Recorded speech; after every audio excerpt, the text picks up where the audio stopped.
coaching kita bukan hanya bicara fokus kepada trading saja, tetapi juga attitude atau kebiasaan yang mendukung dunia trading.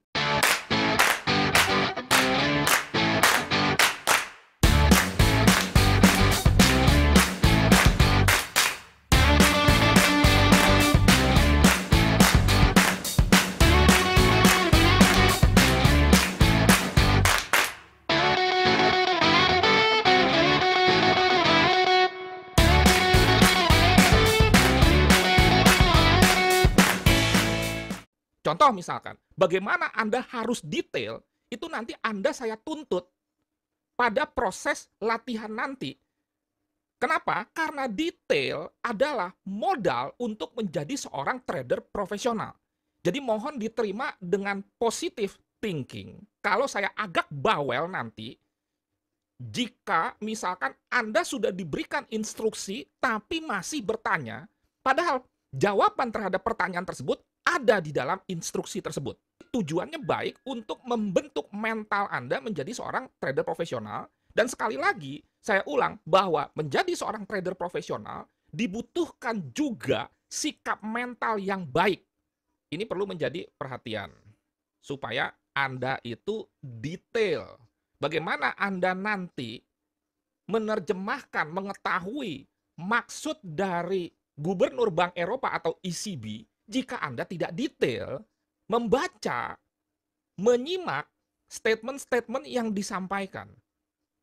Makanya sekali lagi bahwa coaching kita bukan saja aspek teknis, tetapi juga masuk ke aspek mental, bahkan spiritual, karena itu mendukung trading kita nanti berhasil atau tidak. Kemudian aspek yang disebut dengan paradigma atau mindset, di mana ini bagian yang paling penting. Kalau paradigma orang sudah tidak benar, bukan hanya dalam dunia trading, maka hasilnya Anda menjadi manusia-manusia yang fanatik terhadap sebuah hal yang salah. Sekali lagi saya ulang, kalau pemahaman Anda, paradigma Anda, mindset Anda salah, dan itu Anda percayai sebagai sebuah kebenaran, padahal itu salah, maka Anda menjadi pribadi-pribadi yang fanatik, yang ekstrim. Ekstrim di dalam kesalahannya. Contohnya apa? Menganggap bahwa trading itu alat untuk mendapatkan uang besar cepat mudah. Kalau ternyata paradigma Anda seperti itu, maka Anda akan fanatik kepada paham itu. Dan Anda terus melakukan upaya-upaya untuk mendapatkan uang besar cepat mudah, padahal itu salah, maka nantinya Anda sendiri yang menjadi permasalahan atau problem. Anda akan terus-menerus hajar lot dalam tanda kutip, gagal, top up, depo, margin call, terus berulang. Kalau misalkan pemikiran Anda bahwa semakin sering trading, semakin sering lihat chart, semakin profit, dan Anda menjadi fanatik, akhirnya Anda terus-menerus trading, Anda begadang, Anda sedikit-sedikit lihat chart, lihat account, maka percayalah kepada saya, pada saat paradigma Anda salah dan Anda tidak sadar, atau Anda sadar tapi Anda tidak mau berubah, maka tidak akan sukses. Anda menjadi ekstrim-ekstrim, fanatik-fanatik yang salah di dalam dunia trading. Dan ini sebetulnya berlaku dalam dunia apapun. Makanya, mentalitas Anda, paradigma Anda harus disiapkan dulu. Kita nggak bisa langsung masuk analisa teknikal. Lebih baik pondasinya kuat dulu supaya itu rumah tidak miring, tidak retak-retak atau roboh. Baru kita mengurusi model bangunannya. Model bangunan itu adalah analisa teknikal, fundamental, sentimental. Analisa teknikal misalkan entry menggunakan strategi breakout, ranging, kemudian reversal, dan itu model bangunan. Tidak ada yang salah, itu selera. Tetapi sebuah pondasi itu tidak bisa beda-beda seperti bentuk bangunan. Maksudnya adalah bahwa yang namanya pondasi itu harus kuat. Dan memang yang namanya pondasi harus direncanakan, dibuat sejak awal. Baru model rumah. Demikian juga dengan kita trader, pondasinya dulu benahi, jangan mau cepat, langsung trading dengan analisa teknikal malah jadi lambat. Kenapa? Karena margin call. Berarti rugi. Kalau kita rugi, maka kita harus ke titik nol dulu, baru plus. Makanya, orang-orang yang sudah rugi atau babak belur dari dunia trading, itu startnya dari minus. Lebih memiliki effort yang tinggi dibandingkan orang-orang yang benar-benar newbie, belum pernah trading sebelumnya. Jadi, ini berita positif. Buat Anda yang belum pernah trading, jangan mengeluh. Jangan menganggap Anda masih polos. Atau Anda menganggap atau minta dimaklumi karena masih baru. Anda positif. Kenapa? Start dari nol. Sedangkan yang sudah trading, harus punya sikap kerendahan hati, walaupun Anda sudah trading dan mungkin sudah bertahun-tahun, tetapi Anda mengalami kerugian, artinya Anda start dari minus. Kalau dalam sebuah pertandingan yang baru start dari titik nol, yang sudah trading start dari titik minus 1, minus 2, sama-sama menuju garis finish. Makanya ada plus minusnya masing-masing.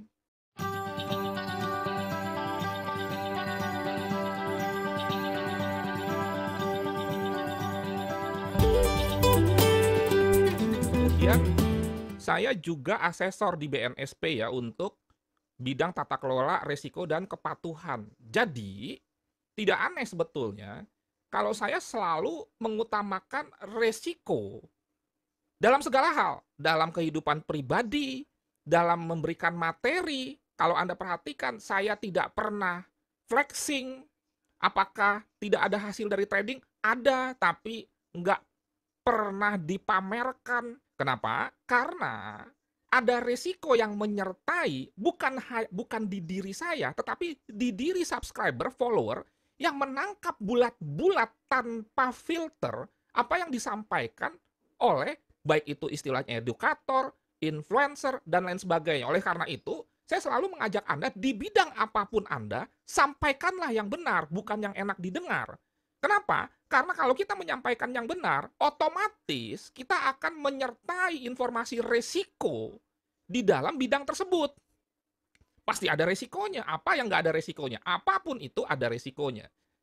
Hubungan kita adalah seperti pelatih dengan atlet dalam dunia olahraga, di mana sebagai pelatih saya akan terus mendampingi Anda dalam latihan sampai dengan pertandingan yang akan diikuti kelak. Jadi kita ini harus memiliki gentle agreement. Artinya perjanjian yang tidak tertulis, tetapi kalau sebagai manusia yang baik dan benar, kalau ada agreement, nggak usah ditulis pun kita mengikutinya dengan baik. Itu yang disebut dengan gentle agreement. Nah, untuk itu, Anda dalam hal ini kebetulan menjadi atlet. Saya yang menjadi pelatihnya. Dan jelas, atlet yang mengikuti pelatih nggak ada. Atau akan menjadi kacau kalau pelatih yang mengikuti atlet. Saya kasih gambaran. Kalau misalkan Anda menjadi seorang atlet yang berkeinginan menjadi juara dunia. Juara dunia itu dalam dunia trading konsisten profit. 30%, 40% setahun. Itu sudah level dunia. Kenapa saya katakan level dunia? Kalau Anda cek bahwa fund manager kelas dunia yang punya data 15 tahun, top performance dia, profitnya 45 atau 50% per tahun. Jim Harris. Silakan Google. Jadi kalau ada yang profit 100%, 200%, ntar dulu. Datanya berapa lama? Kalau datanya 5 tahun, bohong dia menyatakan 100% per tahun. Bohong. Jim Harris Anda silakan cek. Ya. Jadi kembali lagi, untuk bisa mengantarkan Anda menjadi atlet kelas dunia, dibutuhkan latihan. Untuk itu ada programnya. Di dalam program ada instruksi. Nah sekarang kalau instruksi-instruksi itu tidak Anda jalankan, ya nggak akan bisa jadi juara dunia, atau instruksinya Anda ubah-ubah. Kalau instruksinya Anda ubah-ubah, buat apa Anda minta dilatih? Saya sudah punya pengalaman memberikan training atau sebagai pendidik sejak tahun 91. Jadi kalau soal sabar, udah sabar banget. Tinggal nanti Anda sabar atau tidak. Makanya saya sering bilang kepada para alumni, jangan ajari saya soal kesabaran. Mohon maaf, bukannya sombong. Tetapi justru Anda yang belajar sabar, bukan saya yang belajar sabar. Sabar untuk apa? Sabar untuk mengikuti semua instruksi. Sabar untuk menerima teguran-teguran yang memang kebanyakan Anda salah. Sabar untuk sedikit demi sedikit mengalami pertumbuhan dalam hal pengetahuan, pengalaman, dan juga nanti diikuti oleh hasil atau equity. Itu maksudnya sabar. Ini banyak yang saya diminta sabar. Waduh, sabar. Wong udah berapa tahun membimbing orang. Kemudian yang kedua detail. Yuk kita detail. Jadi kalau diberikan instruksi, itu baca dari awal sampai akhir. Jangan cuma awal doang atau akhir doang. Jangan cuma awal akhir, tapi tengah-tengahnya nggak dibaca. Ini juga menjadi problem bangsa ini. Bangsa kita adalah bangsa yang sebetulnya keinginan bacanya tinggi. Yang jadi masalah adalah kualitas membacanya. Bukti keinginan membacanya tinggi adalah setiap status orang dibaca di Facebook, di Instagram, semuanya ditonton, di like, di komen, termasuk di TikTok. Tetapi giliran dikasih buku atau e-book tentang trading, pusing dia. Baru baca satu halaman aja sudah ngantuk. Betul nggak? Keinginan bacanya tinggi nggak? Kenapa? Karena bangsa kita kepo. Dan ini dimanfaatkan oleh para YouTuber. Kontennya begitu-begitu aja, tapi kan orang kepo. Orang pengen ngeliatin dia terus, padahal nggak ada isinya. Kalau Dr. Indrawan, Renal Kasali, Deddy Corbuzier, beberapa saja, tidak semua yang diundang, atau Helmi Yahya, Gita Wirawan, saya simak dari awal sampai akhir. Jadi sekali lagi saya katakan, bangsa kita ini kepo. Kemauan bacanya tinggi. Nah, itu yang dimanfaatkan oleh oknum-oknum yang tidak bertanggung jawab. Kalau misalkan baca status-status orang, ngelihat orang misalkan pamer-pamer hal apapun, itu senang. Tetapi kalau yang serius misalkan agak-agak berat, ngantuk, baru baca satu halaman, tidur, baru nonton 1 menit, udah skip. Kalau agak berat materinya.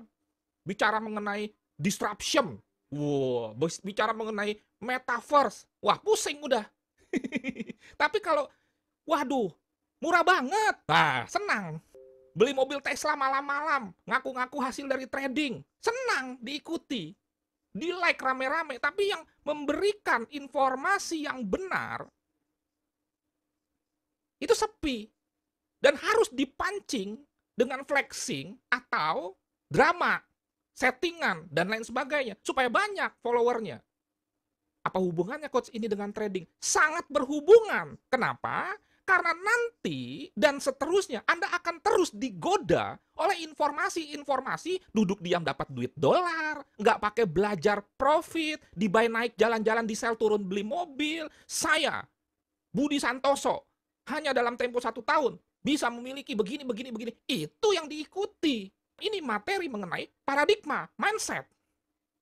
Dan tolong bagikan kepada anak-anak kita, kepada keluarga kita. Dan ini termasuk materi juga kecerdasan finansial. Makanya saya selalu bilang, harusnya pelajaran kecerdasan finansial itu diberikan dari SD. Ada. Harusnya mata pelajaran itu khusus. Kenapa? Karena korban-korban investasi bodong yang saat ini marak itu akibat minimnya literasi, minimnya edukasi tentang dunia finansial. Padahal dunia finansial ini sangat penting dan bisa merubah struktur berpikir orang serta mentalitas orang. Orang kalau ketipu setelah dia kerja keras mendapatkan uang, akhirnya ludes, kan membuat goncang imannya dalam tanda kutip.